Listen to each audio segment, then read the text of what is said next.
And we're going to have a good show tonight. But before we're going to start with a song, guys. I know Ronald Landa will like that song and Dr. Funk did. Let's just start the program with a little song to relieve some stress. Please.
Yes, guys, I'm sure that's a relevant song, Ronald, Dr. Funk did. Yes. That's the kind of music I was raised on. High quality music, good musical expression, storytelling, vocal skills. Not what we have today, where we have one bit and guys are talking. Nasty business. But the lyrics, I mean, when you listen to the song, what he's saying about, look at the yeah, gardez les bas, you pass a loi, affecte nous. It's pertinent to today's what happened in Dominica now, and Dr. Fogden, would you agree? Yes, I do. You know, it's a song that's probably close to 50 years, yet it resonates in our times today. Absolutely. And when when somebody's already on the line, let's take the call and then we probably have a little discussion. Good evening. Hello, Siva. Good night to you and all the. How are you, my dear? I'm there. Why I call you? I haven't got all the numbers, so I just want to express my sympathies to him. Oh, yeah, his sister. On the death of his sister. Yeah. I haven't got his number, so I cannot call him. Yeah, you can call me after the program. I'll give you the number. Let me give you my number and you send it for okay, yeah. Right. Go ahead. 277 9656. 9656? Yes. Okay. Yeah, but you're right. I want to express sympathy to Ozzy. His sister will be buried next week, right? She'll be buried next Saturday. Erica Williams, that was Paris Williams. Very, very pleasantly. Yeah, she'll be buried next week. So that's Ozzy's elder sister. So she'll be buried next week. Yeah, Dr. Fountain was saying, I listened to Oscar George this morning, guys, and he was talking about the Sports Act, where they have to, it's not relevant in today's world. But here this, the Sports Act it was in 1977 that act was passed. That is what, 48 years now. But here it is, they're arresting people on the act, which is how many years now? I think it was 17 something, 18 something. Yeah, it was first introduced into Dominica in 1715. Right.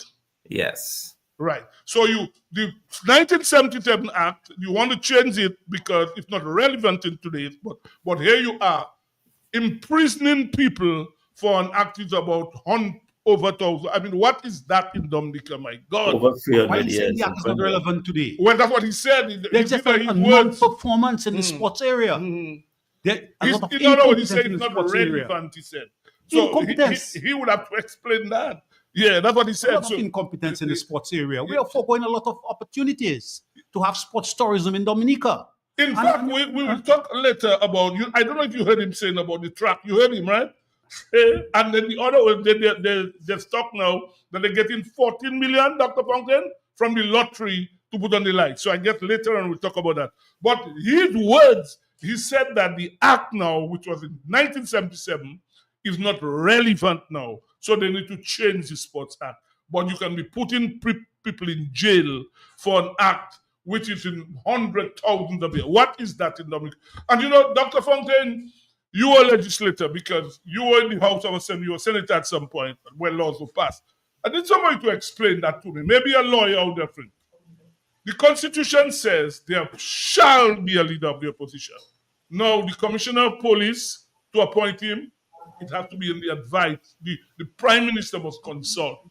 There's no leader of the opposition. So is it legal now, the commission and its deputy? You were a legislator, maybe you can... Yeah, well, that is something I think that needs to be looked at very closely. You may be aware that we also put in some into the court system to compel them to have a leader of the opposition. So even the laws that are being passed now, you wonder whether those laws are in fact done correctly in the absence of a leader of the opposition. So these are very important legal questions that must be looked at. I don't have the answer, but it seems to me that if it says that there shall be, it means that one should have been appointed. We recall even in Barbados, when Mayor Motley got all of the seats, one of the persons that won went to the other side to become the leader of the opposition. So it seems to me that is necessary for the functioning of government. And those appointments might very well not be done according to our constitution. But that is something the lawyers, as you said, the lawyers will have to weigh in, the constitutional lawyers will have to weigh in on. It's so unfortunate whenever you have a government in power for that extended period of time, 25 years, these are the natural consequences. When a prime minister can say no law, no constitution can stop him from doing whatever he wants to do, this is a natural consequence of that statement. You need to consult with the leader of the opposition. Somewhere or the other, between the president, the prime minister, somebody should have been appointed as the leader of the opposition in order to be constitutional in our activities in Dominica. But what I'm saying, if the constitution now shall means must, so you have to have the person. What I would like to know, what happens with that? Does somebody fight that you have a commissioner of police, there was no consultation? What happens? I would really like to know. I'm not a lawyer. I wish lawyers out there, I know there are many of them who listen to the program. I wonder if they can call us and say something. But lawyers have been raising the opinions on a lot of matters, especially all the arrests going on. You hear some substantial legal opinions, and guys are still proceeding with those arrests. It means that guys are not paying attention to any situation in Dominica, any law, any constitution, and people are doing what they want. And that's a natural consequence of a government being in power for 25 years. The other thing, Dr. Fountain Ronald, we all work in the service. What I know in the service, if you are convicted of something, you have to be sent home, expelled from you no longer. 2 policemen were found guilty in court. They were sued by Danny Luque. They were found guilty. They lost the case. What happens with something like that? Dr. Fountain, are you there? Yes, I am. I am. It seems that the court did not, other than a very tiny, I must say, tiny punitive damage. I thought the court should have imposed a lot heavier penalty, and also could have gone beyond what was done. But what I'm saying, Dr. Funk, is they have been found guilty. So they are convicted. Are they convicted? That I would like to know. Is that different from a normal conviction? Yes, it's different because it was in civil court. It's not criminal court. Yeah, but the other thing, the quantum, I found very, very low. And a lot of people seem to have that problem as well about the quantum. Yeah, I found it odd. I don't know if that was pretty great, but it seems to me that having been found guilty, that there should have been another phase of damages.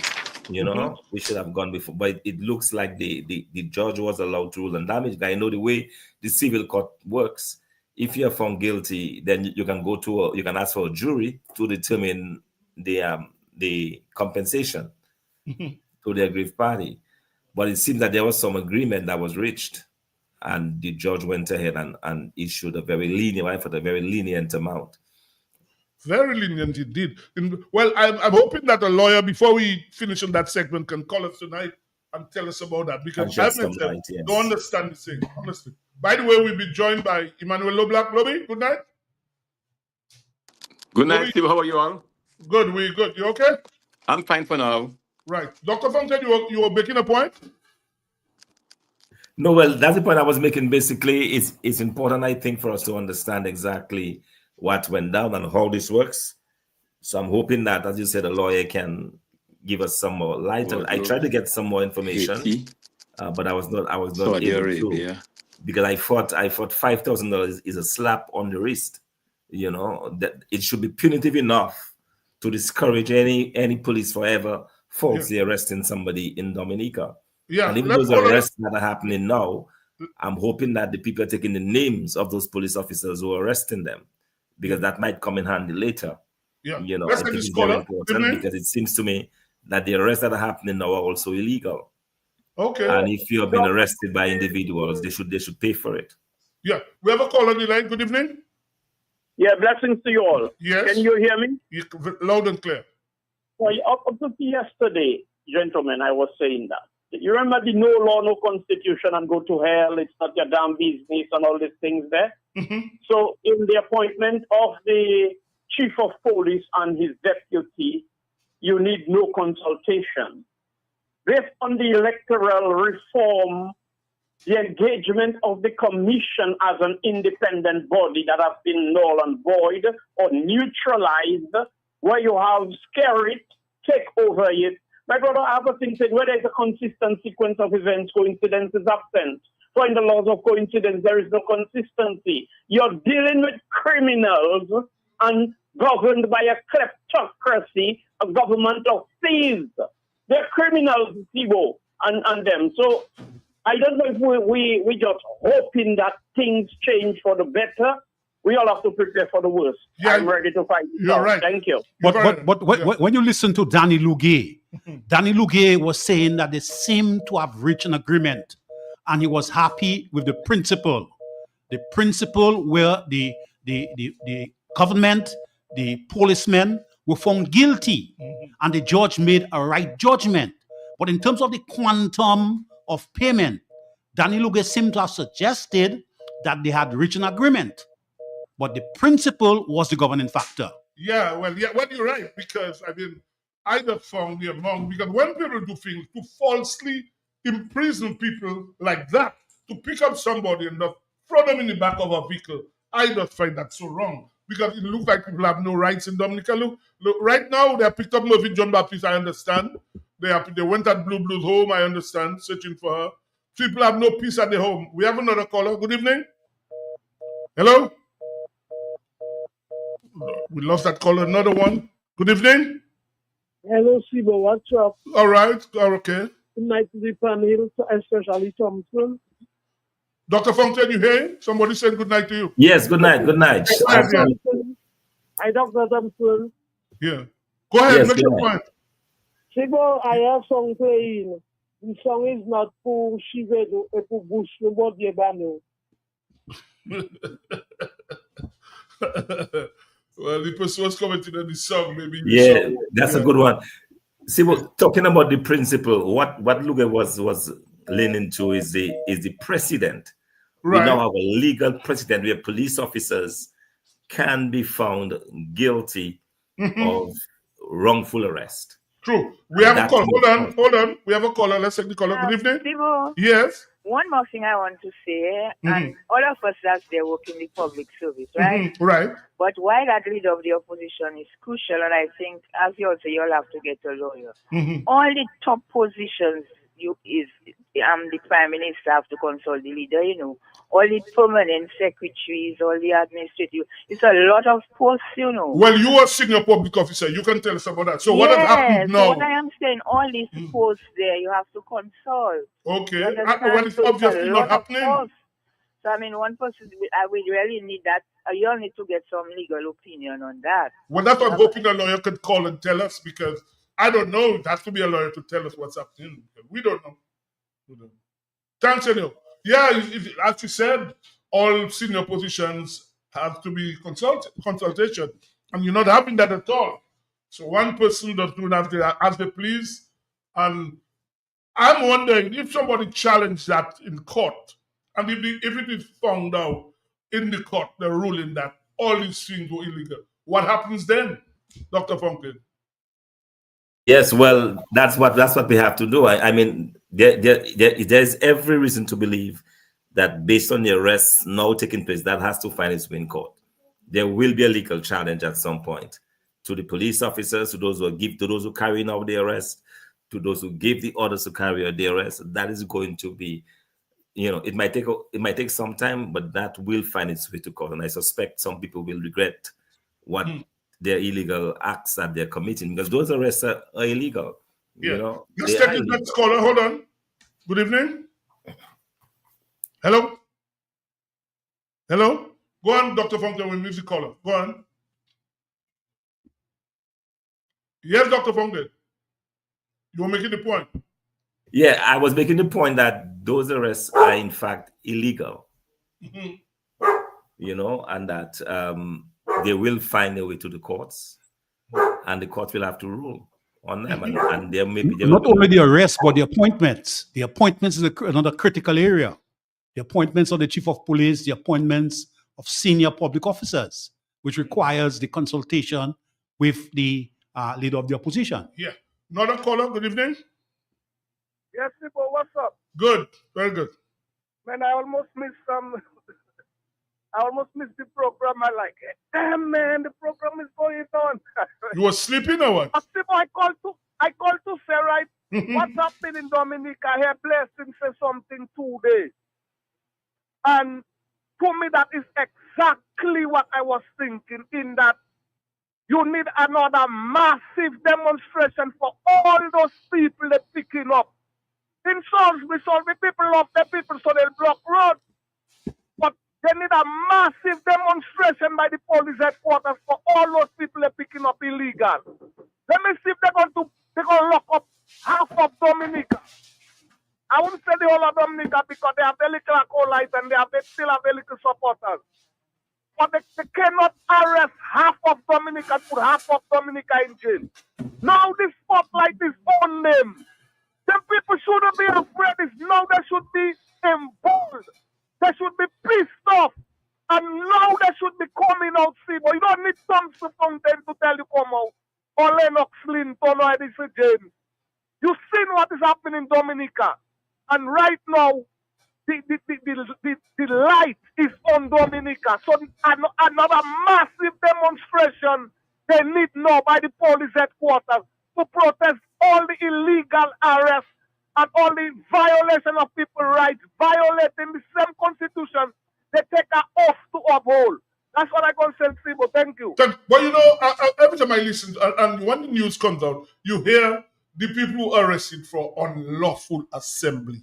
I mean, what is that in a country that you cannot even get together? So police picks you up because they claim you were assembling illegally. I've never heard of that in a country, honestly. Unlawful assembly. That's what it says. That's the charge. Unlawful assembly. I just don't understand. Next caller, good evening. Yeah, good evening, gentlemen. How are you? Speak a little loudly, please. We're not hearing you. Yeah, can you hear me? Can you hear me? Yeah, we're hearing you now. Yeah, I've been listening to all what's going on. On the radio, we reference all the arrests after the protests and so on. And there's a very, in my opinion, there's a very significant thing that we are missing out on. I'm going to ask you guys two questions, right? And maybe Thompson can maybe answer me. Thompson, when all the people that were arrested, right? Dr. Von, hold on. Dr. Von, can you listen, right? Yes, I am. Yes. Okay, go ahead. Yeah, only people that, and just keep on the line, I want to draw something here. Yeah. Only people that were arrested and charged, what were the instructions by the judge? The judge? Well, yes, the magistrate instructed them on their bail conditions in terms of adhering to bail. What were part of the instructions they gave them that certain things they cannot do? Those appearing before Magistrate Loader were given conditions. Those appearing before the other magistrates were not given any conditions. And Magistrate Loader's conditions was one of the important ones, that they were not supposed to attend any meetings that were being held. They had to surrender their passports. No. In all fair play, one of the most important things to do is to stay focused and do not make intimidation cloud you in terms of strategy. Okay, I'm just saying, Roosevelt Security is very consistent at what he does, and he uses one platform to execute all his strategies, and that is the platform of psychology. So psychology plays off with your emotions and public emotions and psychology. Right? Right. Yeah, it's psychological. It's a psychological war. So what it is it's not about justifying. Do not put any energies into defense. Listen to me carefully. Do not put any energies into defense. I will tell you why. You notice all of the people who are advocates and promoters of the opposition forces are the ones that were arrested, and most of them were given orders to not participate in certain things that could do any level of political promotion. Did you notice that? Yeah. That's not right. So that is a very significant strategy for Roosevelt Scary. When he does that under the instructions, what he's doing, he's weakening your promotional base of the opposition forces, right? So he thinks, I'm going to tell you how it's going to report and backfire. Make it quick, Paula. We have more callers. Yeah, go ahead. Speed up. Yeah. Because what it is that these people are very consistent in being the pipe mouth of all the pressure in the different pipes around the communities by calling the radio every now and then. So every time Blue Blue talk, Bath Estate might feel a relief, as if Blue Blue talk on their behalf, right? So it is dampening the political spirit against the government. So they are shutting down all those promoters in a technical fashion. They will drop the case after the election. These are the kind of things how you try to impede on momentum and go against the odds, because the election is going to call. That is one of that's a strategy I think I identified, right? Now the problem is, here's where the problem is. Speed up, caller. Speed up. We don't want to take too long on that. Yeah. Yeah. The general society uses those people or feel very relieved when these people call. Know that these people are not there to advocate or speak on those people's behalf. Guess what, gentlemen? The pressure and the pipes, all the pipes are going to be very vulnerable in a self-destructive manner for the entire society. So there's nobody to vent for them on the radio. You know what's going to happen? The common man going to get disgruntled and do what he has to do. It could take any protest, it could take anything. And mark my words, if it happens, it doesn't have to be promoted. It's just going to be a whole societal movement. Thank you, caller. We'll take one final call on that, and then we'll take a break. One final call, and we'll take our break. And we have a guest in studio. Good evening. Hello. Yes? Hey, what's happening, boy? Oh, Babs, nice. It's nice that you should call. We were asking the question about the Constitution. Listen to me. Let me listen to you. I wrote, and it came out in the Sun newspaper yesterday. Mm-hmm. It is headed a tribute to Evelina Baptist, the former deputy public prosecution, the director of public prosecution. Mm-hmm. I wrote that article. A lot of the answers, in my view, is in that article. I quoted even E.C. Loeblack in that article. And I quoted also Justice Telford George is one of the greatest jurists who is a Dominican. I am saying, and I will say again, that number one, I think the political division in our country is killing us. That's number one. Number two, that division has infiltrated all the institutions in Dominica. I am saying that, and I called on the Bar Association that is supposed to be the guardian to come together and to deal with this matter, because I believe this arresting of people in the mass arrest others happening now is the first time I think this is happening in Dominica. So it's an unusual situation. And therefore, the Bar Association has a responsibility to Madam Nick to ensure that Mandongi doesn't end up in chaos. As a matter of fact, I ended my article yesterday by saying that the former director of public prosecution left a message to the people of Dominica and especially the generations to come. A very simple message. And that message is, we all must respect the Constitution of Dominica for the survival of our society. That's how I ended the article. Well, Babs, I'm glad you mentioned that. You just said we must respect the Constitution. The Constitution says there shall be an opposition leader. No, the Constitution also says there must be consultation. Let me take a point there. That is why if you look at that article, you see it's about this, what you're saying about the respect for the Constitution, You cannot tell me that you are arresting civil and decent people that have done nothing. All they did was to stand up for their rights. And you treating them as criminals, as if they have done the criminal acts all over the place and putting them in a cell and whatnot. I admire, for instance, you people like Rosie Phillips. I heard her speaking this afternoon. And people must take the lead from these people who are standing up because they have done nothing criminal. Mm-hmm. They are only standing up for a basic right given to them under the Constitution. So, when you ask you, why is that home? I heard Danny Lucas said they disrespected his home and his wife when they came to without any search warrant. They said the same thing. I mean, what is all this about? What is all this about? Dominica is ours to build, and what are we telling the young people of Dominica?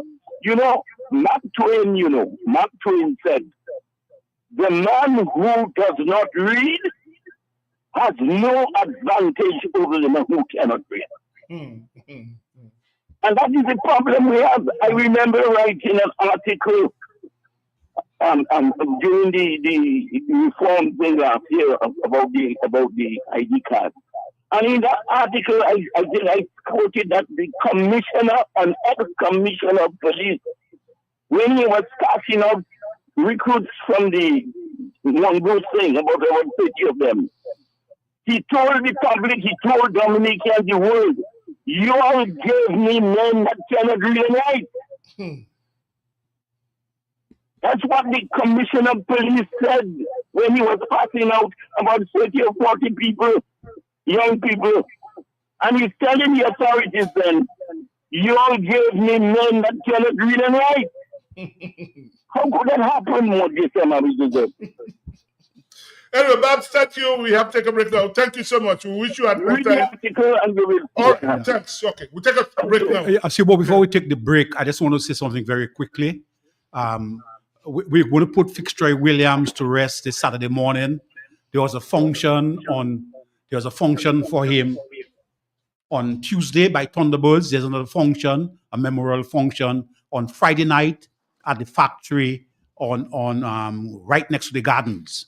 So this is a very important guy who has moved on. He's made his contribution and he's moved on. So we want to see him off in a very glorious way. Sibo. Sebastian. I can't hear you. My mic is not mute. My mic is on. I'm not hearing you. All chicken parts available that you can afford. Breast. And you know breast is best. Shillingford wings have muscle. After you eat it, you can fly. As for Shillingford chicken drumsticks, even swinging other drumsticks from Shillingford. And for those of you who love pull, AC Shillingford keeps your belly full. Buy your chicken wholesale at AC Shillingford. From wings to thighs to drums to breasts to backs to necks. It's available. It's always available and it's affordable. Plus you've got pork feet, ham and turkey, bull foot, chicken nuggets, pepperoni, all those right seasonings to make your kitchen keep on ticking. Buy your wholesale chicken at AC Shillingford. When you think of chicken, think of AC Shillingford. Always ready.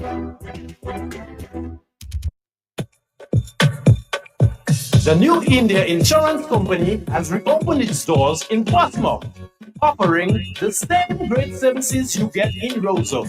Motor vehicle insurance, home and business owners, fire and related perils, public liability, and so much more. Come, visit us today for insurance with a personal touch on Bay Street, Portsmouth, or call us at 445-4023. We are ready to serve you.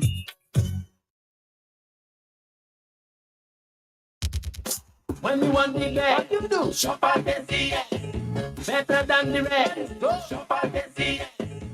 And they all want what I say. Shop at SCS. You get more for what they say. Shop at SCS. Shop at SCS. Yeah, shop at SCS. Shop at SCS. What they say. Shop at SCS. SCS family, customer friendly. With free locations, it's so convenient. And our prices there. That's where you belong. Oh, tell your mama, tell your papa, shop at SCS. Tell your son and your daughter, shop at SCS. Auntie, nene, and cousin, friend, open power, all of them. Grandma, open neighbor, girlfriend, boyfriend, side. Shop at SCS. Shop at SCS. Shop at SCS. Shop at SCS. Check us out at Pottersville, High Street, and downtown Rose.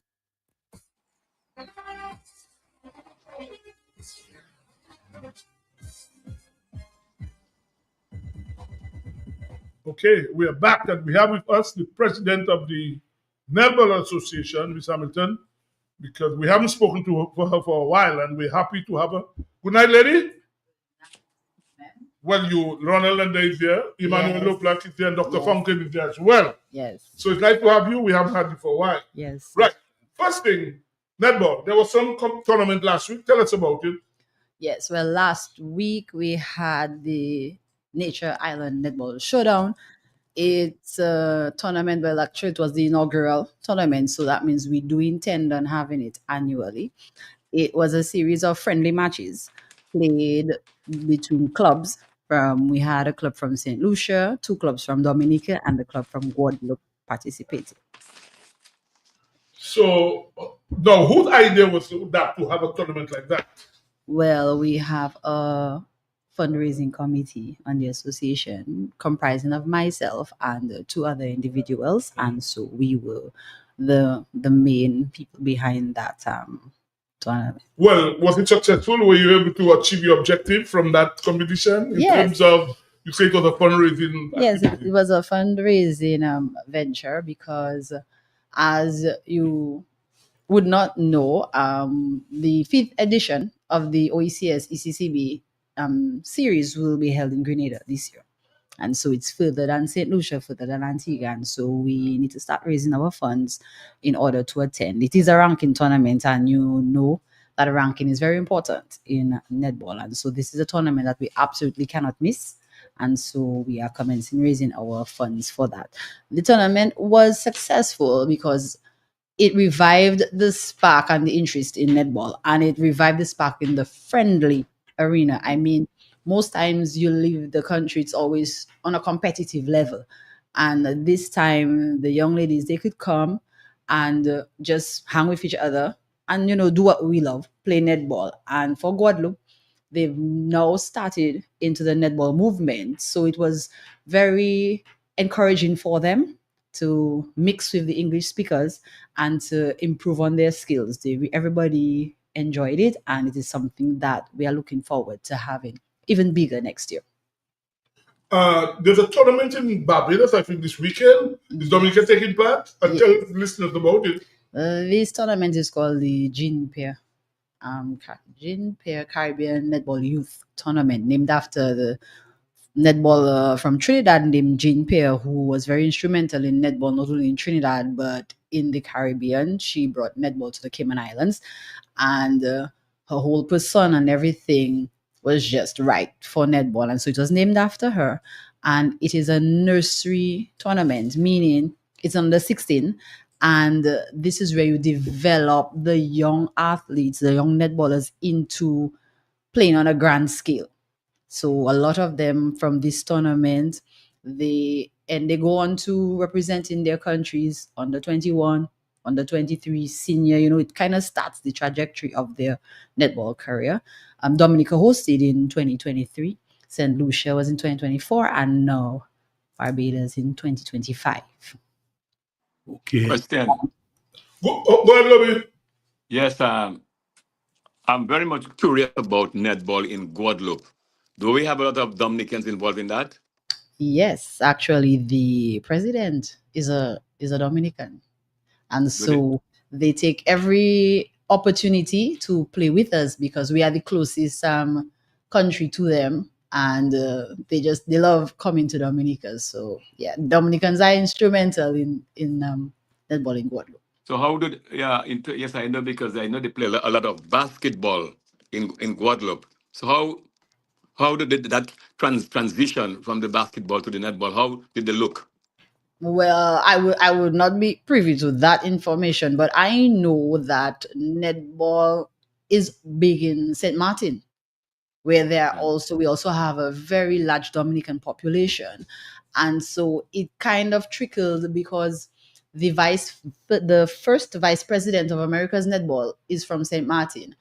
And he has very strong ties to Guadeloupe. In fact, he was instrumental in having Guadeloupe hosting the under 21 last year.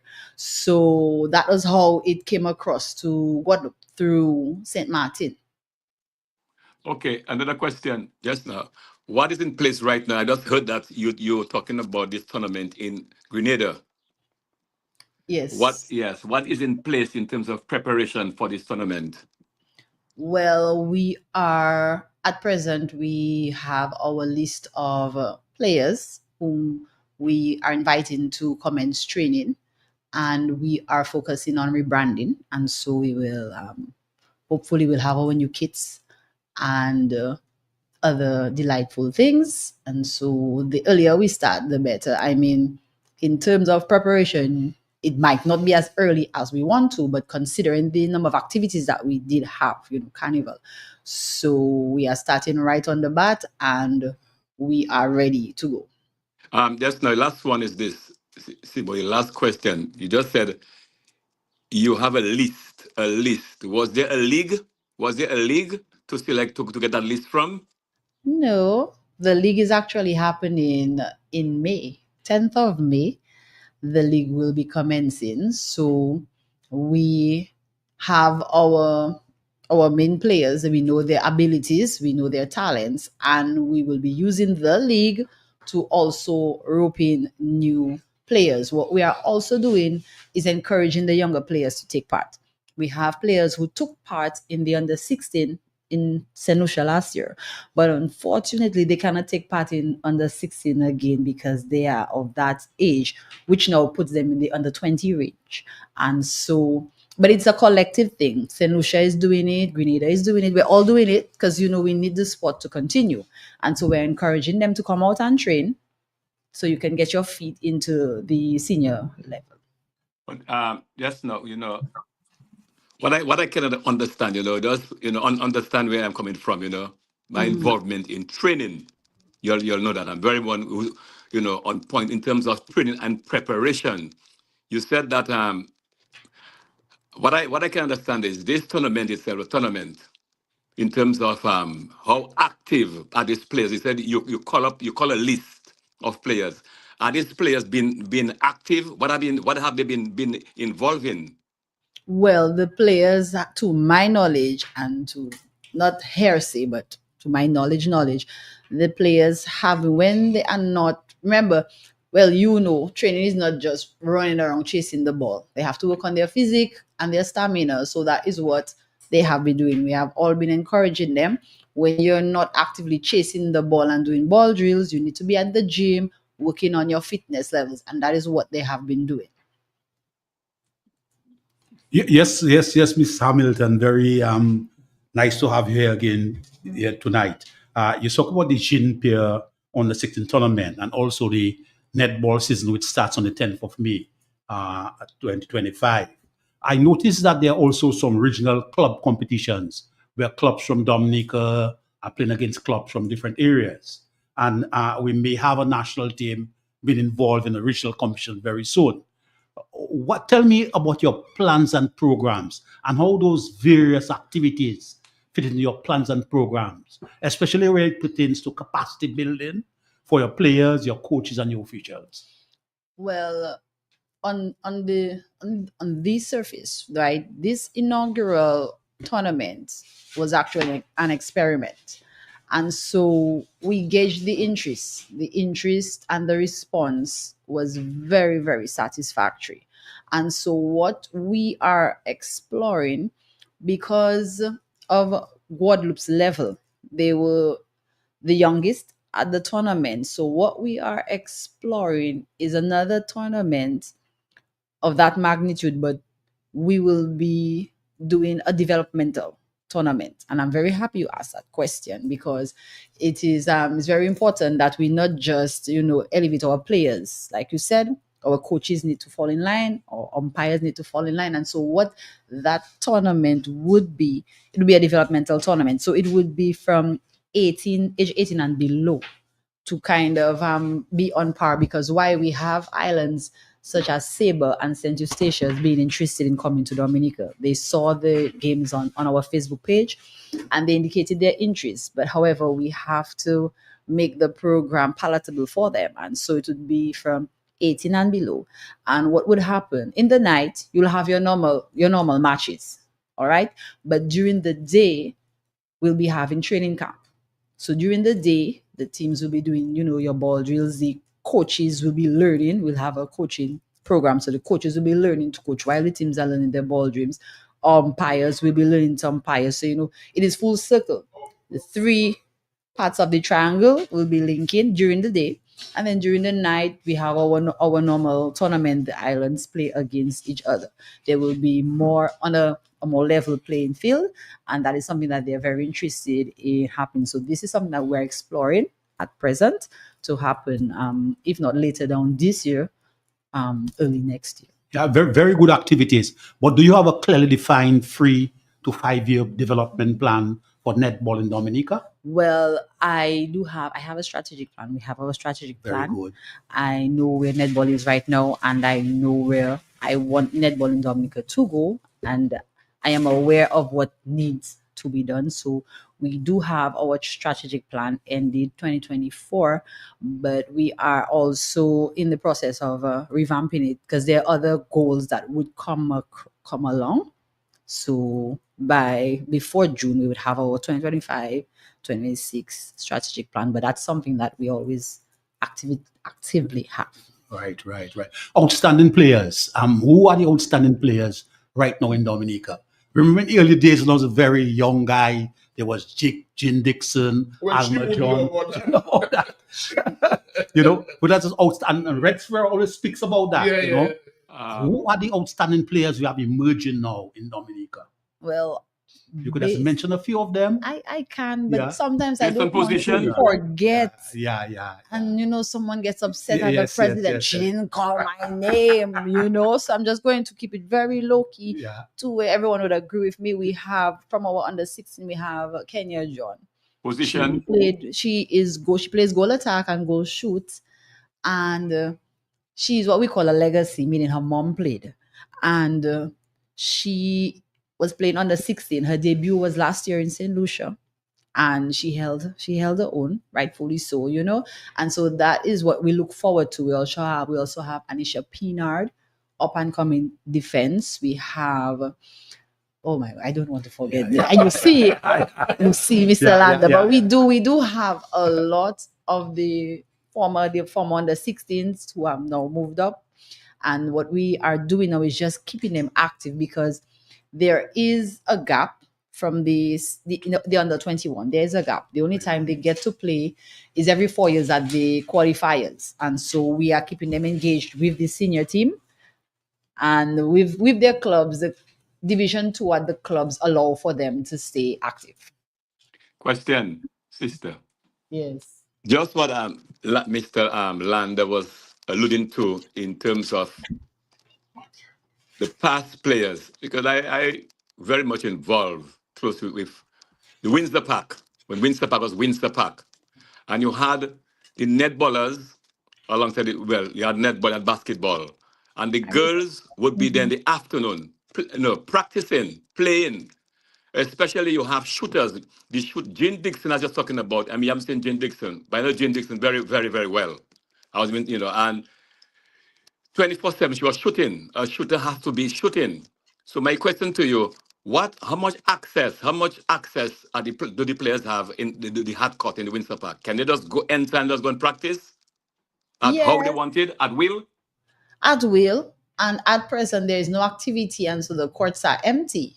So you just you let the security guard know what you are about to do. It will be much better if it is done through the association. So we just let them know that this team would like to train, and if there's no netball activity, the courts are there, and the lights are working. And because I've seen volleyball stays quite late, practicing. There's a volleyball team who practices up till yesterday. There was volleyball plus some guys taking a sweat for basketball. So well, the boys and them are always playing basketball. You don't see the girls. You don't. As I said, the heyday of netball in Dominica, the days I know netball, the girls were every afternoon. That's what they went to practice. They're looking for a sweat, like how the boys. You see boys playing basketball. I come home and looking around. All right, I look around. Yes, all right, and I must say that because if we have to have an impact on netball, which the shooters have to be shooting. Yes. The shooters have to be shooting. You know that you have to be on you have to be shooting. Yes. Yeah. The final question for you: you go to Barbados this weekend.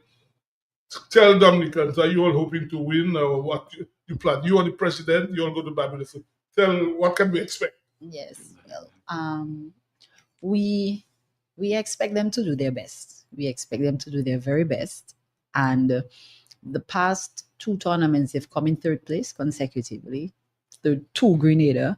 And I think we have an even playing field, so to speak, because a lot of the under 16s who were at St. Lucia for Grenada, but for the region, because these young ladies are born about the same year, same age range. So when one moves up, a couple of them will move up, and so a lot of them have transcended up to the senior level. So what we have here is a fresh crop.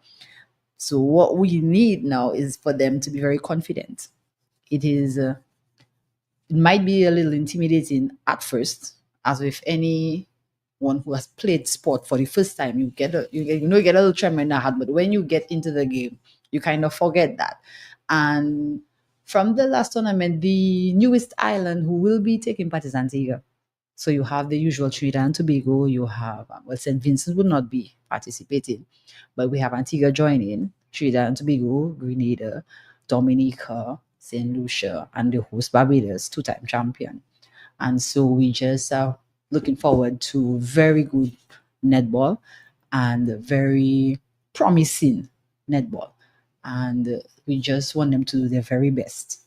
Okay, so we want to wish you all the best. We hope that when does it finish, the tournament? It ends on the 13th. On the 13th. So you'll be there for over a week? No, I'll be attending the Caribbean Netball Association AGM. We have a lot of things to discuss. Like so that will be held in Barbados as well? Will be held in Barbados. Wherever the GNP has been held, they have their AGM here. Okay. So we'll be discussing coaching, umpiring, and bringing netball forward in the Caribbean. All right. So we wish you all the best. All the best. And we hope that things work out for you. So thank you very much. Thank you so much. Nice having you. Yes. Maybe when you come back, you tell us we'll probably have you on again. And Mr. Loblack was in Dominica and never asked for me. I saw him in his costume. She says you a carnival band. I saw him. Low. I had to take a double take. I said, it doesn't even matter. When he was having fun, so he couldn't yes. find time for you. Right, so thank you so much. And thank you all for having me. Right, thanks. Okay. Yes. So that was Miss Coletta Hamilton, the president of the Netball Association. Will soon be joined by Mr. Tony Robinson, the president of the Basketball Association. I think the basketball starts in a week or two, the competition, so we'll soon have him. And we also have to talk to Eddie Lawrence. And guys, cricket, let's take Eddie Lawrence now, probably quickly. We'll take him now as we wait on Danny Robinson. Yeah, so they were matching, I think, the football last night as well.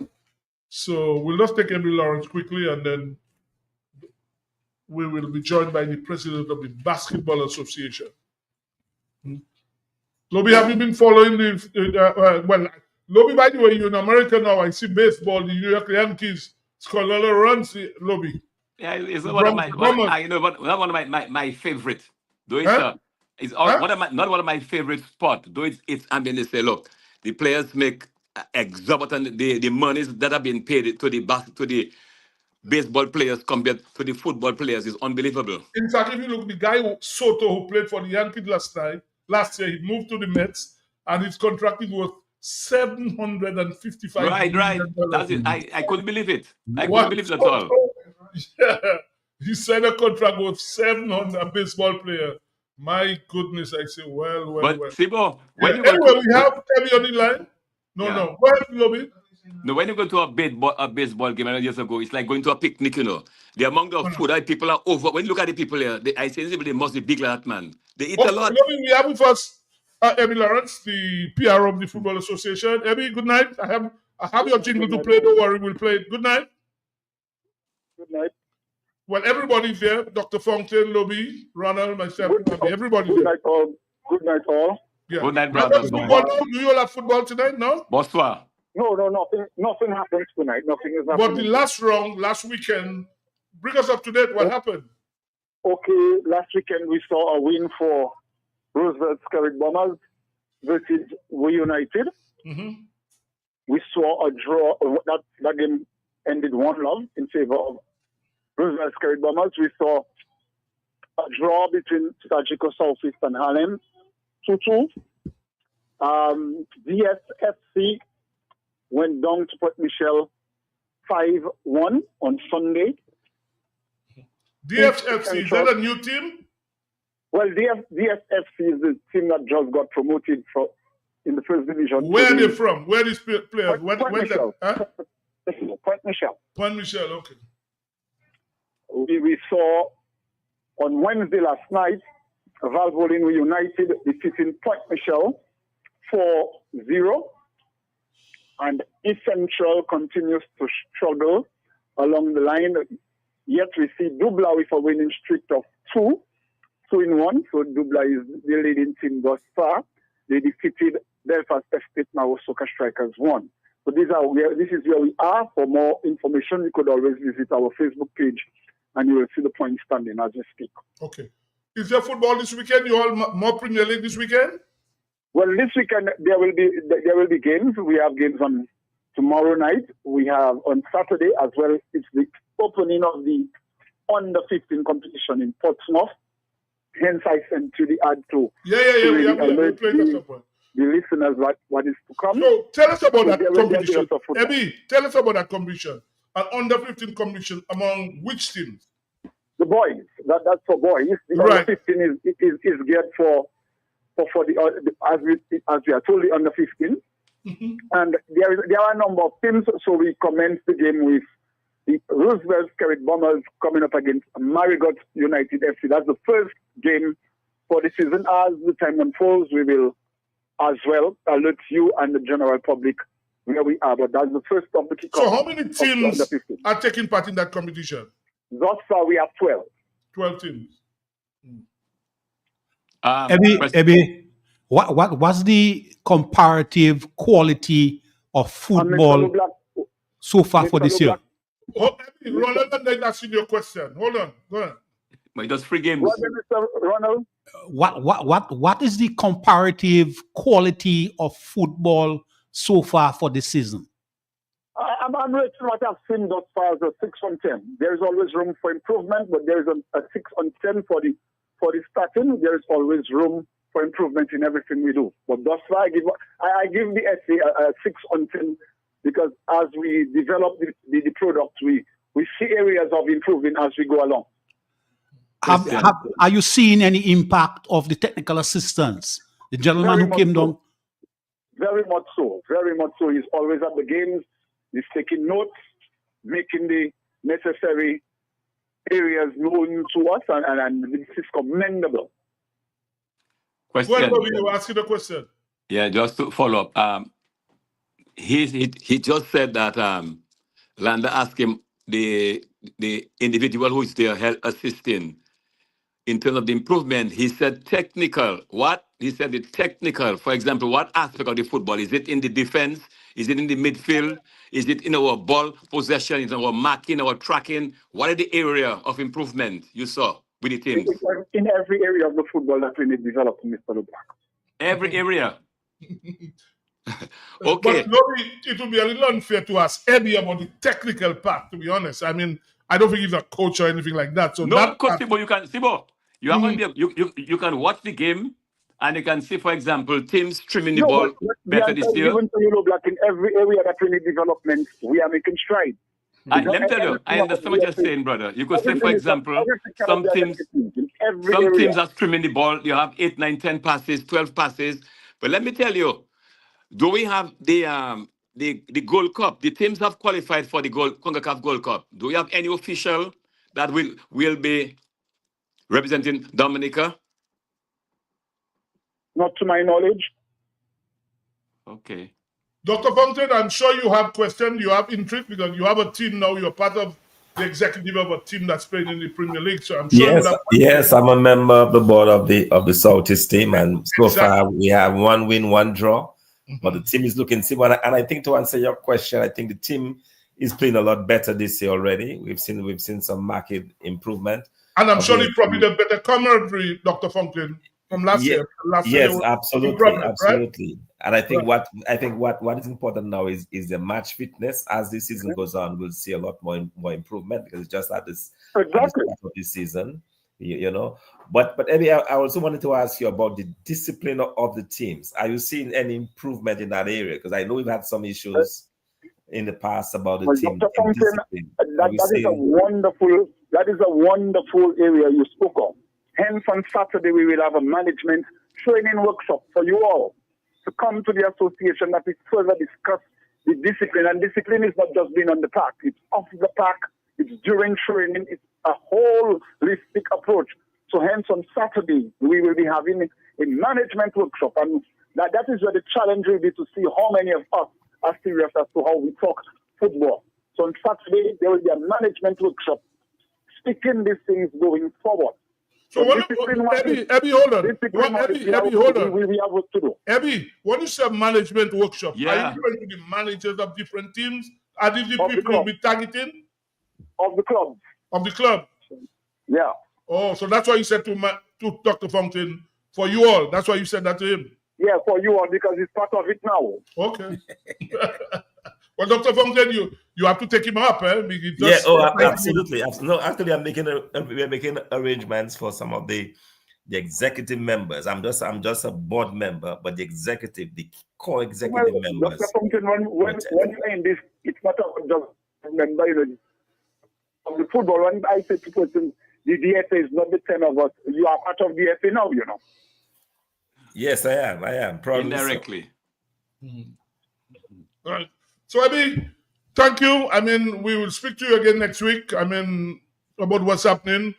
I'm particularly interested in the under 15 because next week definitely we will give you a comprehensive news network as to what transpired for week number 3 in the football world. Okay. Developing programs and other key information that is needed. Okay. Thank you, man. Thank you so much. Thank you. Welcome. Thank you. Yeah, thank you. We'll take a break now. We'll take a break.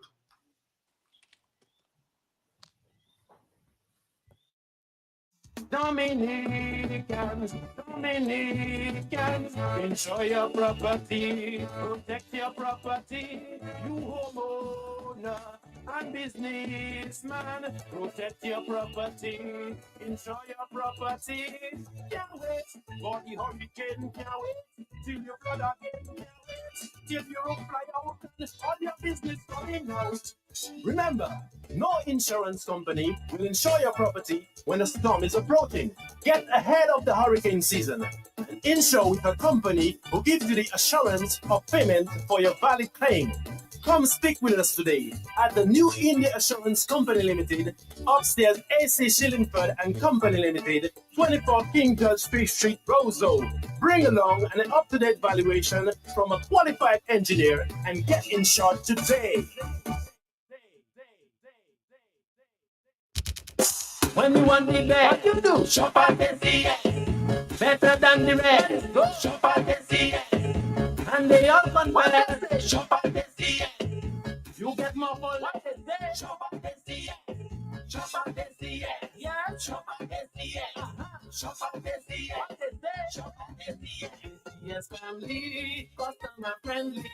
With free locations, it's so convenient. And our price is there. Madam, that's where you belong. Oh, tell your mama, tell your papa, shop at SCS. Tell your son and your daughter, shop at SCS. Auntie, nan, and cousin, friend, open power, all of them. Grandma, open neighbor, girlfriend, boyfriend, side. What? Shop at SCS. Shop at SCS. Oh, yeah. Shop at SCS. Shop at SCS. Check us out at Pottersville, High Street, and downtown Rose. Looking for a quiet, relaxing place to stay? Call Porter's Place Guest House. Leaving the office late and need somewhere close to town? Call Porter's Place Guest House. Have business clients coming in and need accommodation? Call Porter's Place Guest House. Looking for group accommodation? Call Porter's Place Guest House. Located at 37 Goodwill Road in Portersville, upstairs ACS Supermarket. Enjoy our semi-self-contained rooms with private washroom, bathroom, Wi-Fi, air condition, cable network, mini refrigerator, all in a non-smoking environment. Call or WhatsApp at 1767-275-1899 or email us at info@pottersplaceguesthouse.com to make your reservations.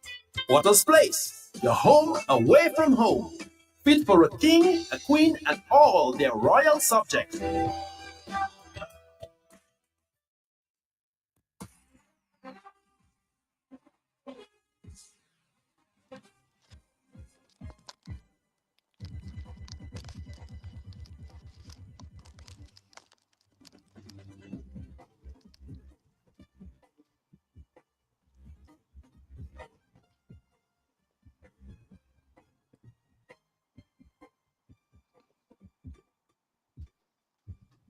Yeah, we are back and we're joined by the president of the Basketball Association, Donnie Robinson. Donnie, the whole crew is there. Lobby is there. Dr. Fonklin is there.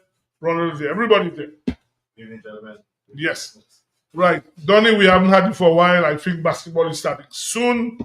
Again, you have to tell us what's happening. People want to know. Well, it's been a short off season, so we're excited to be back. We're looking at starting our basketball campaign on the 23rd, which is 2 Wednesdays from this coming one. And we as usual, are going to start the league with a knockout championship. And hopefully that will run for about 2 weeks. And then we'll have an official opening with the regular league championships, which will run for about 3.5 months. Last year, I'm sure basketball was exciting. I'm sure you were happy with the way things went last year.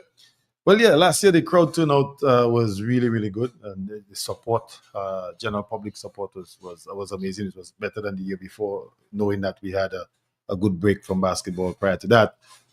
In terms of the basketball itself, a little disappointing that we didn't have regional tournaments, something to play for or look forward to. But I think overall the competitive nature and the quality of basketball was better than the year before. So we're hoping this year we can see a continued improvement. I was speaking to Red Spur this morning in St. Lucia. He was saying to me there's this big free and free tournament in Guyana. Yes. And a lot of teams are taking part. Is Dominica taking part in that? Well, we haven't confirmed our participation. We got the invitation last week, and we hopefully in our next meeting we'll review that and look at it. We have reigning club 3-on-3 champions. We just need to look at it closely, and we're actually planning to have a 3x3 tournament pretty soon. So providing those dates don't clash and the funds are available, we would love to participate. Yeah, this morning he was saying that to me. Yes, I was asking him, Dominica, and I was saying to him, in fact, he was supposed to join us in the program tonight. Yeah. I didn't even know they had that. Red's a guy when he was OECS sports director, so he would be involved in all the sport. The commission starts in 2 weeks. As the president, do you have people going around to see the clubs are practicing and how things are going on? Well, we haven't done that actively yet. We are planning to do that in the coming weeks because we want to also use that to evaluate the outside of the main attraction facilities to try to schedule some games outside as well. So at the same time, we plan to visit those courts. We will meet with the various clubs. But having said that, we've had club meetings. 2 weeks ago, we had a meeting with all the club representatives. It was very well attended. And we made it clear some of the upcoming rule changes and setup changes that we're going to have. So as for meeting the actual practicing clubs, no, but we are in full contact with the participating clubs so far. As you talk about the club, I was hearing that the association intends increasing the registration fee. Some clubs were not happy with that? Well, I would not say not happy. Obviously, they questioned it, but I think with the considering the fact that for 11 plus years we haven't increased the fees and prize monies have increased more than twofold, and the cost of running the league continue to rise, it only makes some kind of sense that there will be some increase at some point. Having said that, we are aware that there are clubs that are struggling and will struggle, and we'll work with them. But for proper governance, it only makes sense that increasing the fees. I think the bigger issue was the percentage increase as opposed to the dollar value. So we went from $400 to a 50% increase to $600. But in truth and in fact, if you're running a league for 4.5 months at $600 registration fee with an open list, so you can register any amount of people. I mean, really and truly, it's not as cumbersome as it may sound. But yeah, you had questions, but I think at the end of the day, we have a lot of clubs that have already registered and paid, so we're doing okay. Donnie? Yes. Any game carried for Roseau? Yeah. Yes, Lobby. We not just Roseau. Actually, one of our key things we. I know. Well, why I say Roseau is because Roseau it has been out of commission for a long time. Windsor Park had caught. Any game will be there. Yeah, we're planning to have some games in Windsor Park as well as other facilities around the island. That's one of but I mentioned Windsor Park in particular because it has been a no-no for a long time, and it will help to at least have a team in Roseau. Maybe not this year, but probably next year. Yeah, for sure. That's one of our concerns. I mean, over the past 2 years, Roseau Central per se have not been able to have a team that as we know, at least a competitive team in the Premier League, and we're trying to bring that back. And basketball in Windsor Park is critical for that to happen. Oh yes. Yeah. Dr. Fontaine, do you have any questions? Yes, sure, absolutely. Donnie, good evening. A quick question I have for you in terms of the development of the sport around the island. I'm wondering whether your association is interested in helping communities that may need help, for example, to repair a basketball court or to provide a rim or something, if you're involved in any of those type of developmental aspects. I ask specifically because our court in Grand Forks, we used to have a team, but the court has not been used for the past couple of years. In fact, since I think Maria took down the board, and we've not been able to get a replacement. So I was wondering if there is any kind of facilitation being done by your association to help out in situations like this. Well, yeah, we obviously from a financial standpoint we struggle, but in terms of providing the technical expertise and the knowledge of the know-how, how to, for instance, the dimensions, the minimum requirements for court and even training some aspects, we are open to that. We've done that in a few areas. I mean, we just recently working with one of the NGOs to enhance one of the courts here in Bath Road, with painting and new boards and just basically providing technical assistance where we can. But outside of that, we are open to spread any of our association a wealth of knowledge by far, and we have access to people that do have additional knowledge. So apart from financial assistance in terms of actually providing the facility, we are definitely open to doing anything we can. All right, so thanks a lot. I'll certainly make further contact because we're looking for some assistance to help set up the boards in Grand Fort to get the young boys back up and playing basketball in that community. We have quite a number of them that have expressed interest, but they simply do not have the facility. The court is there, but there are no backboards. Yeah, no problem. Yes. Yes, sir. Yes, you're looking at the Final Four, the NCAA Final Four. Yes, for sure. We come to that little bit of stuff. Let's deal locally. Obviously, we'll deal with you. Final Four. Yeah, this team already. Yeah, this team. Lakers. Flag. I'm a flag man. I'm a flag man. The guy from you. Yeah. You wanted to ask Yes. I see a flag already. Flag. The guy from Boston area. Yeah, I always like to speak about plans and programs because of my background, my training. Yes. As part of your plans and programs, are there any regional competitions that you intend to participate in during the course of this year? Well, yeah, this year one thing that's different is we've been engaged early with a group of organizers from that helped organize the Creole basketball last year. And one thing we're going to do this year is incorporate those dates in our fixtures. Because one thing we've always had problem with doing is being able to break a league for a surprise tournament. Prepare a team on time and those kind of things. So we've partnered with them on preparing the calendar for a regional tournament, which is going to incorporate mainly the French/Creole speaking islands. And we know that it's coming. So we're going to prepare for that. There'll be a leg in Dominica, a leg in Martinique, and a leg in Guadeloupe. So that's something to look forward to. We are also working closely with the new executive in St. Lucia and the new CBC president, trying to have revitalized the Windward Islands tournament. Outside of that, there is a St. Martin tournament that we normally participate in at the club level that we are trying to see if we can have a representative team, a national team to participate in that instead, as opposed to having invitational club tournaments that very limited amount of players can attend to. But outside of that, in terms of OECS tournaments and further afield regional tournaments, there are none. But we think we should have at least 2 or 3 tournaments. And just to put that out there, we actually, as wild far-fetched as it may sound, we're actually trying to bid for one of the regional tournaments in 2026, just to rekindle the OECS style of basketball competition. So we actually putting out some interest in actually trying to host that tournament. I know you're affiliated to certain regional and international basketball organizations. Are you getting any form of technical assistance to build capacity in Dominica? So yeah, we are pretty close to the FIBA teams from the Latin America and the CBC group. They've provided technical assistance in form of referees training last year, and they continue to make that available. So we had a FIBA certified referee here last year doing some training, and we actually recruited about 6 new referees. And this year they've shown an interest in facilitating that again.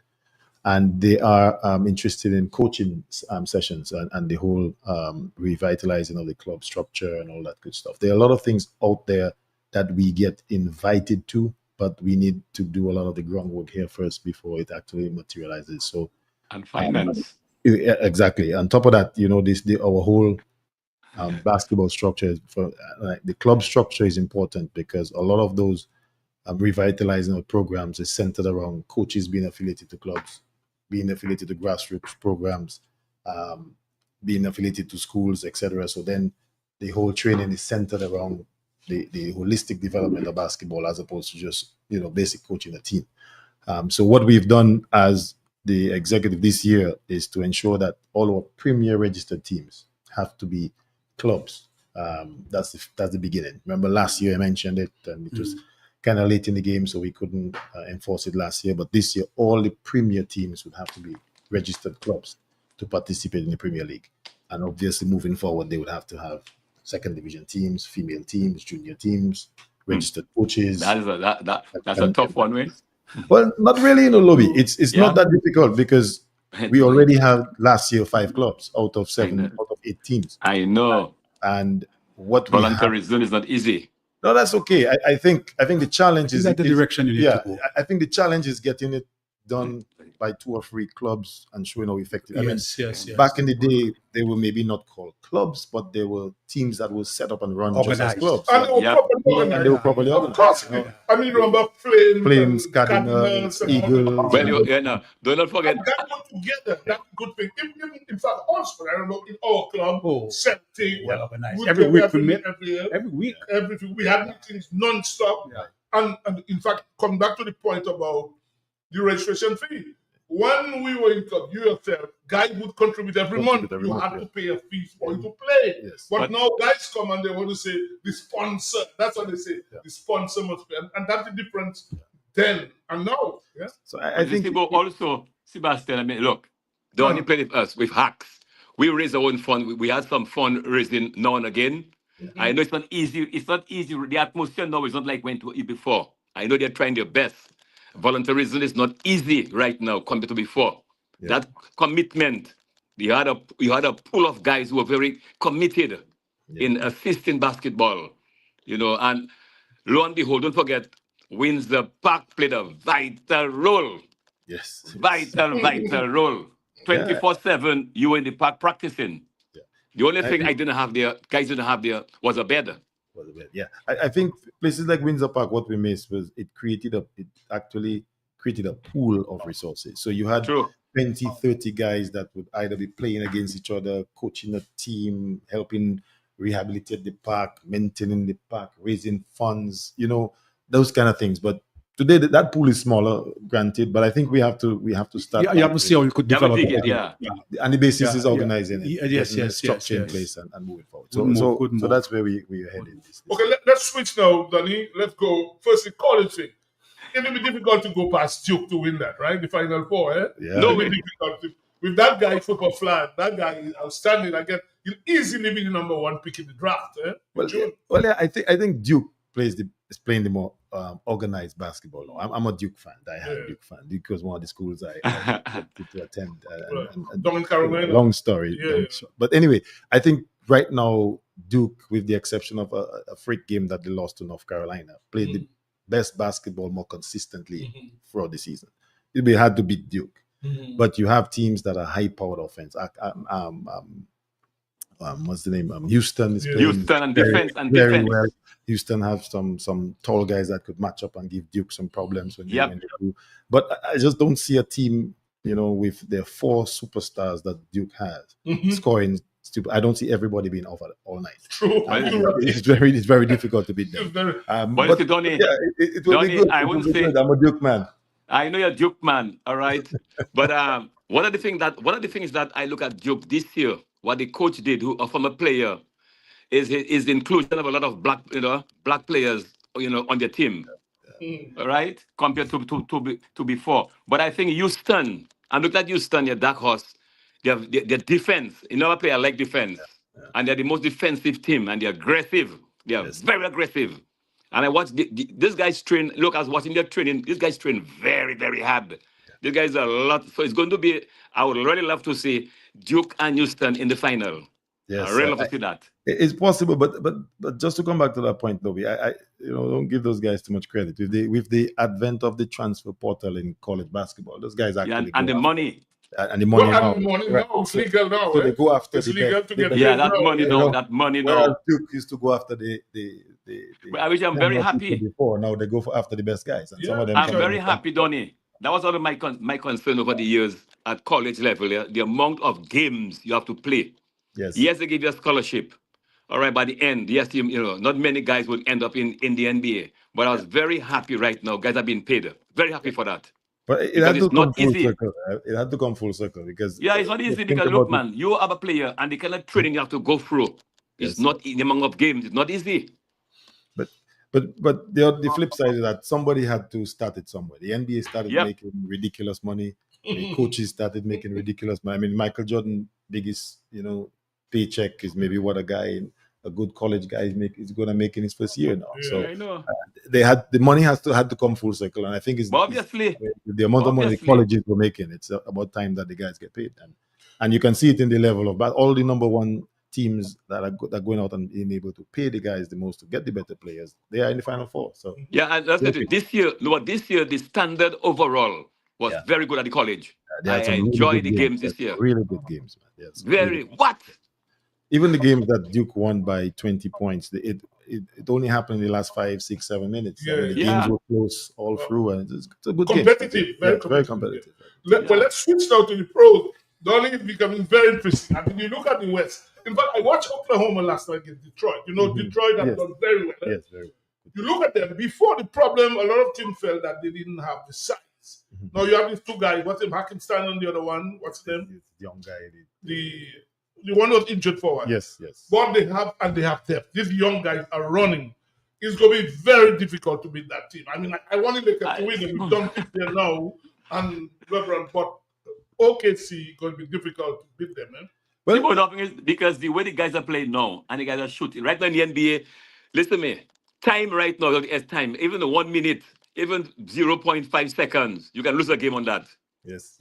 Yeah, but this guy running, man, and this guy look fit. I mean, the young fellas. I mean, LeBron is getting on the 40 years now, and he hasn't got the same energy. You have to look. He's not the fittest guy, and even in defense, he can be from one thing, his defense. But the Lakers, I want them to get very far. But this team, Oklahoma, you have to be thinking. Even Cleveland, I watched Cleveland against New York Knicks on Tuesday night. Yeah. I mean, you watch them. I mean, so. It's very competitive. In fact, tonight there's a big game tonight. The Lakers are playing Golden State tonight. I mean, if you look at Golden State right now, since the inclusion of Butler, Donnie, the inclusion of Butler is a different team altogether. Different team. I mean, I do not know what is in Curry's hands because I saw one of the things that he did this year. Steph Curry did a lot of offseason training, a lot of weight, and I seen the way the guy is shooting. It's something else. I've never seen that in my life. Well, I'm a Lakers fan, diehard. Listen. I'm a Lakers man from time memorial. I am like you. But you follow LeBron James? No. I'm actually not a big LeBron fan at all. From inception, I've been a Magic Johnson guy from. You like me? Magic. Exactly. No, but in all fairness, LeBron James. That's why I say when you look at what the guy has been able to do over all this years. How many people, even at his age now, were able to do what? Yeah. Nobody. LeBron is a freak of nature. I mean, the guy takes care of his body. He works hard, and he's perfected what his skill set is. Never had many injuries, Bully style basketball player. Never the finesse of Michael Jordan. So he's not the prettiest player, but he's maybe the most effective player over a period of 20 years. I mean, that's undoubtedly. With new method of training, help him. Exactly. Now, if you go back to the OKC, you have Holmgren and those guys. I don't see Holmgren, that's the guy, right? I can stand. I don't see a team matching up to, for instance, a Denver Nuggets in a 7-game series. If you take OKC and their physicality against Denver Nuggets and their physicality, and OKC beating Denver in a 7-game series. If you look at the matchups are pretty even, but OKC does not have a Joker. There's nobody that can match up with Joker. OKC have the league leading scorer, but he's the league leading scorer over Joker by 2 points. So that margin is not that dominant. True.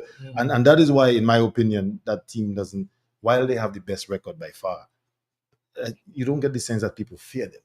True. You look at the analysis of it, people talk about it, say, they're the fit team running up and down, but same thing for Cleveland. Cleveland has the best record in the East, but everybody knows that Boston, you have to go through Boston because of the basketball they play, their experience. and just the makeup of the team. So I still believe two teams you don't want to play in the playoffs in the West is Warriors and Lakers. Nobody wants to play those teams. But you see, Nobody Danny, I think anybody would take OKC before they play Lakers. That is because the playoffs is a different kettle fish altogether. Yes. When you have the playoff starts, that is it. Because you probably play 8 or 9 guys really in the playoffs. I mean, the rotation drops and it's now only 8 guys, something at the most 9. You play in the playoffs, so the playoffs is very interesting. Yeah. But who feels going to emerge in each of the conferences? Well, I still believe on top of your mind. I still think Lakers and your knowledge in basketball. I would say Lakers first. That's my in the West, and surprisingly, I would go with Warriors. As if Lakers not there, it's going to be Golden State.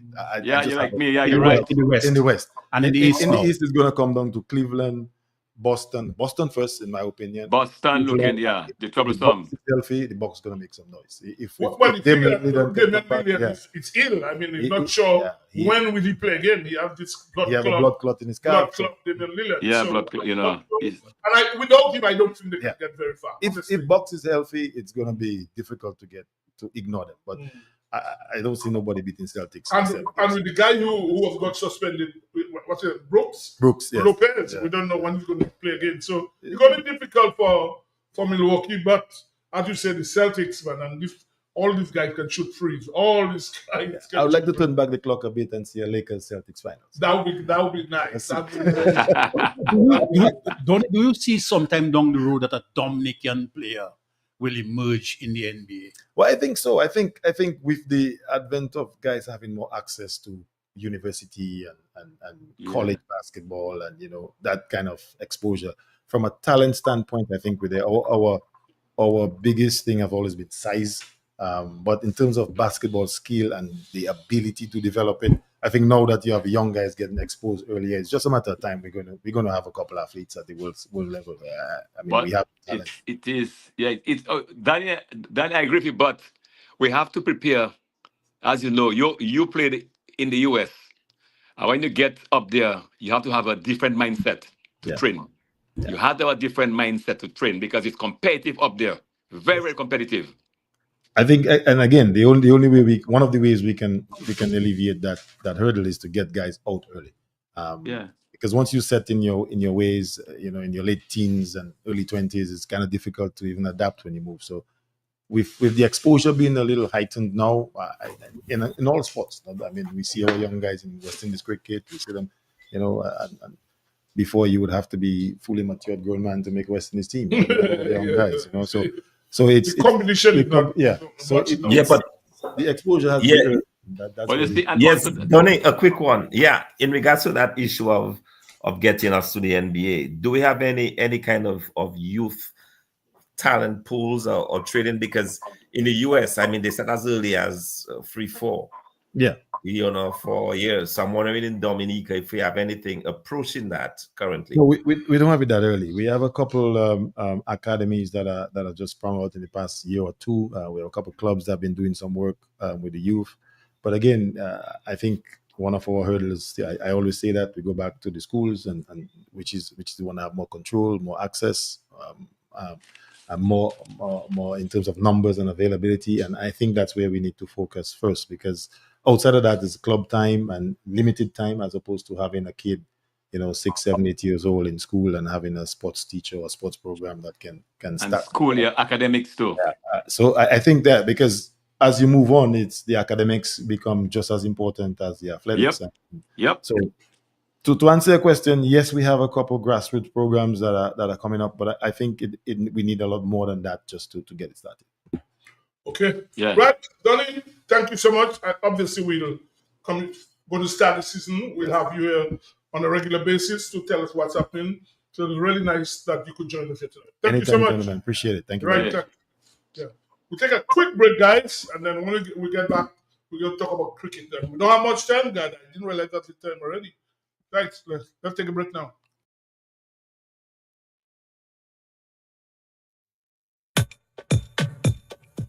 The New India Insurance Company has reopened its doors in Portsmouth, offering the same great services you get in Roseau. Motor vehicle insurance, home and business owners, fire and related perils, public liability, and so much more. Come, visit us today for insurance with a personal touch on Bay Street, Portsmouth, or call us at 445-4023. We are ready to serve you. Looking for a quiet, relaxing place to stay? Call Porter's Place Guest House. Leaving the office late and need somewhere close to town? Call Porter's Place Guest House. Have business clients coming in and need accommodation? Call Porter's Place Guest House. Looking for group accommodation? Call Porter's Place Guest House. Located at 37 Goodwill Road in Portersville, upstairs ACS Supermarket. Enjoy our semi-self-contained rooms with private washroom, bathroom, Wi-Fi, air condition, cable network, mini refrigerator, all in a non-smoking environment. Call or WhatsApp at 1767-275-1899 or email us at info@portersplaceguesthouse.com to make your reservations. Porter's Place, your home away from home. Fit for a king, a queen, and all their royal subjects. When you want the what you do? Shop at SCS. Better than the rest. Go shop at SCS. And they all compare. Shop at SCS. You get more for what is there? Shop at SCS. Shop at SCS. Yeah, shop at SCS. Shop at SCS. What is there? Shop at SCS. SCS family, customer friendly, with free locations, it's so convenient, and our prices Madam, that's where you belong. Oh, tell your mama, tell your papa, shop at SCS. Tell your son and your daughter, shop at SCS. Auntie, nan, and cousin, friend, open power, all of them. My grandpa, open labor, girlfriend, boyfriend, side. Shop at SCS. Shop at SCS. Shop at SCS. Shop at SCS. Check us out at Portersville, High Street, and downtown Rose.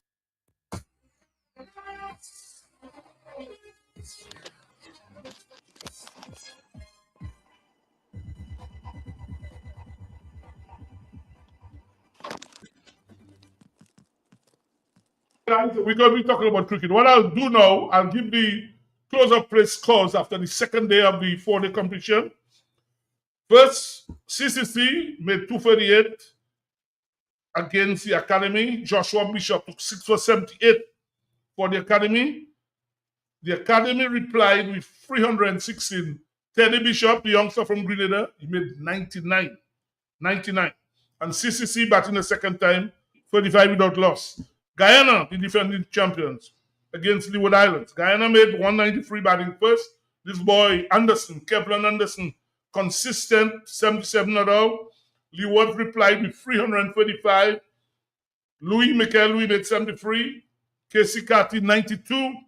Jama Hamilton, 80. Mohammed took 5 for 91 for Guyana.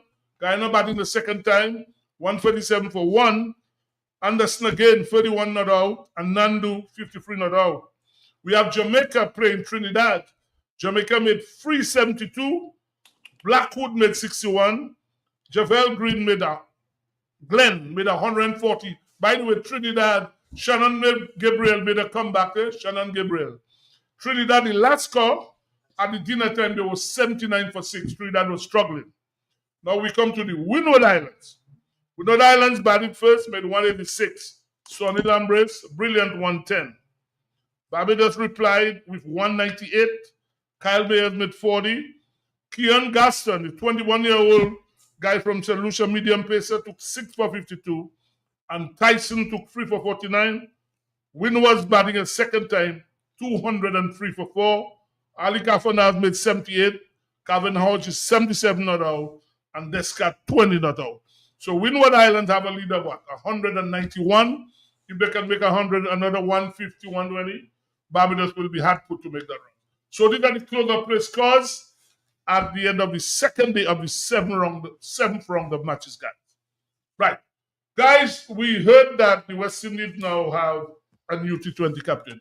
And we have to discuss that because I myself was wondering, there's no reason given for removing Rovman Powell. In all fairness, when Rovman Powell became the captain 2 years ago, the West Indies were in 9th position in T20. They had moved to third, now they're 5th in T20.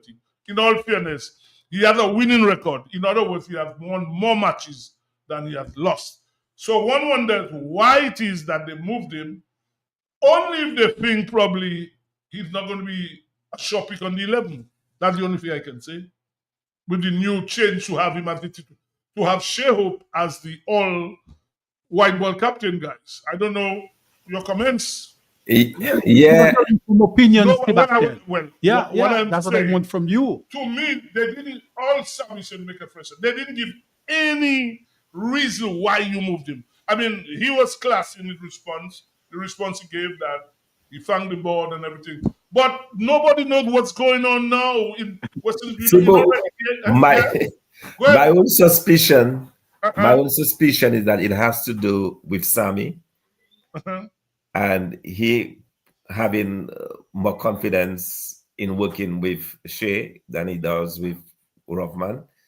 But that's why I view if it. You look at it, Shea Hope wasn't a regular in the T20 team in the last. He was not exactly. But I think Sammy, because of his success in the 50-over format, I think he and Sammy has a very good vibe going, very good working relationship, and Sammy believes that he can use that to translate into the T10 success, into T20 success, because for West Indies, they still believe that their best chance of dominance has to be the T20 route, the T20 route, and it does appear to me as if that has everything to do with. They will have a lot of questions to answer if it doesn't work, because when I look at it, okay, the middle order, you have Puran, you have what's his name from Guyana, Rutherford, and you have Hetmeyer, your boy. No, we're not even talking about Hetmeyer. If you look at, obviously, Hope is the captain, so you have 3, 4, and 5 already.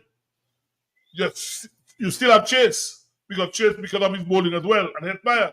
So maybe they feel now Rovman might be surplus requirements when it comes to the 11. That's the only thing I can say why they moved him. But in all fairness, if you move in a captain, you have to have a reason to say, well, the team didn't do well under him. We need to win. But to me, they didn't give any reason.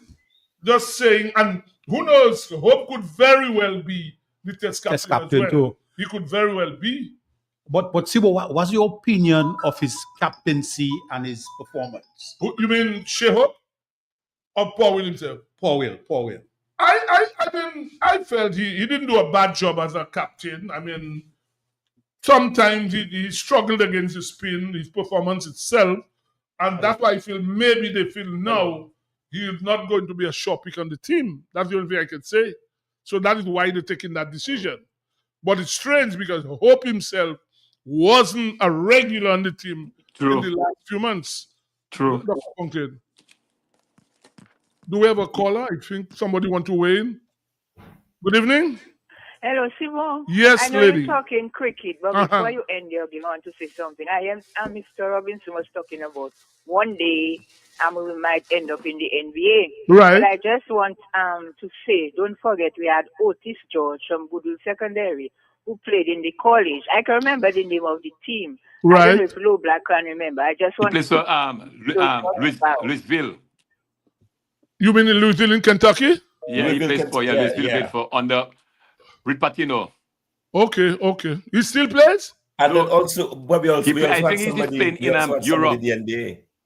Okay. He's playing in Europe. Okay. And then somebody has played in the NBA as well. Well, Gaff played. Didn't Gaff play in the NBA? Yes, he played in the NBA. Toronto Raptors. Where's Gaff now, by the way? He's in the US. Okay. Going back to the cricket now, yes, guys. So, in fact, West Indies go to England next month and Ireland. They have matches, white ball matches in both England and Ireland. So that will be the start of the Hope's 10 years captain.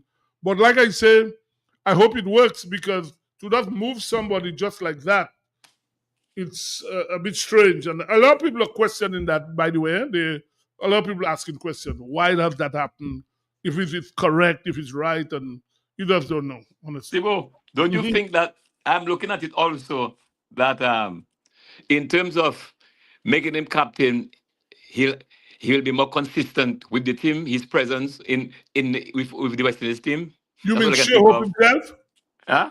Hope himself? Yes. You mean his own performance, you mean? No, in terms of don't forget you said he wasn't a consistent player for West No, in the Indies. T20s, he was not regular in the Right, T20s. right in the T20s. So they're hoping that in terms of having for his consistency, making him captain. As I said, I have said so. There hasn't been any reason. They haven't. First time I've heard that in my life. You're dropping a man without any. What is the reason? There haven't been any reason whatsoever. You just drop him. That's Yeah, put him. yeah, very strange. I mean, no real reason given. So we'll see how that goes. But going back to the win I was a bit disappointed, Dr. Funk, the way Alec got out today. Did you see it? Oh man, I saw that. Alec played that shot about 4 or 5 times. Exactly. But it's a bad shot because he's never balanced. He's always out of balance playing that shot, going down the wicket on one leg, trying to hook. And I just thought that in his 70s, he should have just settled down and scored his century. Easily. He Everyone is scoring runs. Easy. Everybody, the biggest criticism of Alec is that he does not convert. Alec has 2 centuries and 1950s, Right. So his conversion rate is not good enough. And Now, you look at the guy from Guyana, Anderson. You talk about Anderson, right? Almost 500 runs now, in the competition. Anderson has 2 centuries and 350s. That means the guy is converting his 50s. Exactly. That's what you're looking for. Alec, there was a lot of discussion today on the site as to whether or not Alec will even make it. I believe he will, but he needs to be. Bobby and Hart, I believe, should make the team to England. But I think he just England. The England is only the white ball. Australia. Sorry. The next Australia. Australia comes end of June, and there are 3 matches. Yeah, but England is the white ball, only white ball matches. Yeah, but Alec has to settle down when he gets to that. But the way he was batting, I said at one point he's going to get out there because he was trying. If there's one over, he hit 4 fours in succession, and he was trying to hit every ball. Yeah. When you get there, he would have made 100 easy this afternoon. Easy. The wicket was quite friendly. The bowling was innocuous, very easy bowling, and I just thought he gave it away today. Yeah, and something I found strange. In fact, I don't want to really ask the question. Probably I'll ask it after. Why it is that Tyson is not opening the bowling and bowling so late? I don't understand that one either. He's bowling well. You're getting the reviews of Tyson and he's taking wickets. For some reason, he's not opening the bowling. Yeah, I don't understand it because they opened with Gaster and John, and even bowling so late on yesterday. I didn't understand it at all. I trying to understand why they have him bowling so late. I mean, the guy bowled well. The youngster, 21-year-old boy from St. Lucia, he bowled well.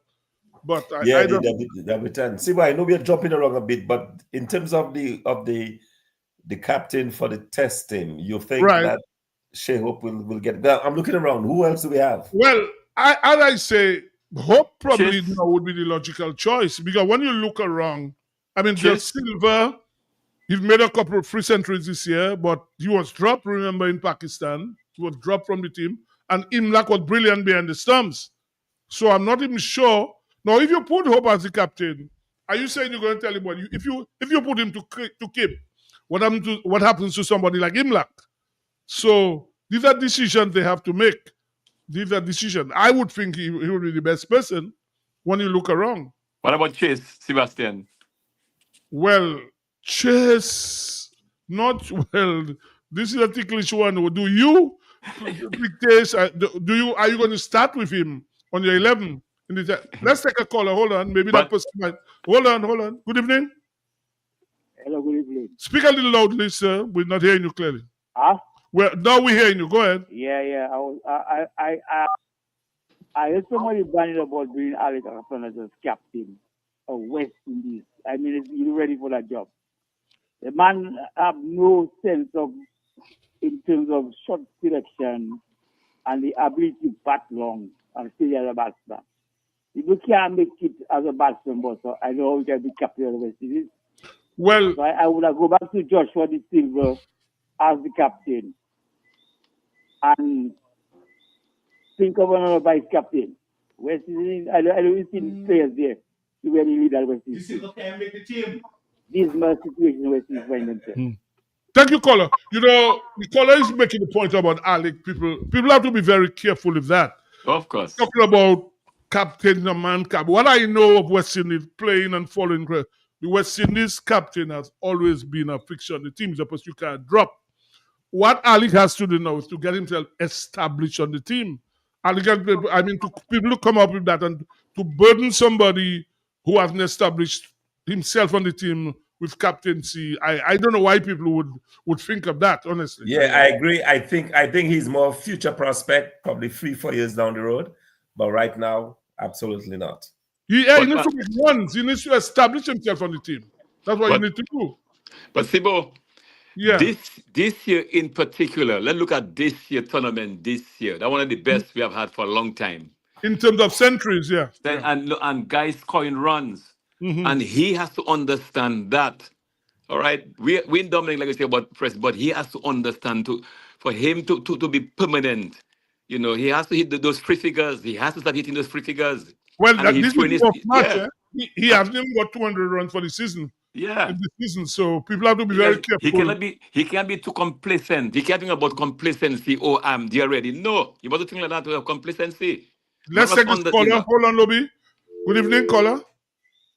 I am of the considered opinion that we are not giving our Dominican cricketers the requisite technical assistance. You could see guys have the ability, but the challenge is of a mental nature. And we're not giving those players like Afanas, like Calvin Hodge, recently Benjamin. Benjamin saved the game for us in Windsor Park, and you drop Benjamin.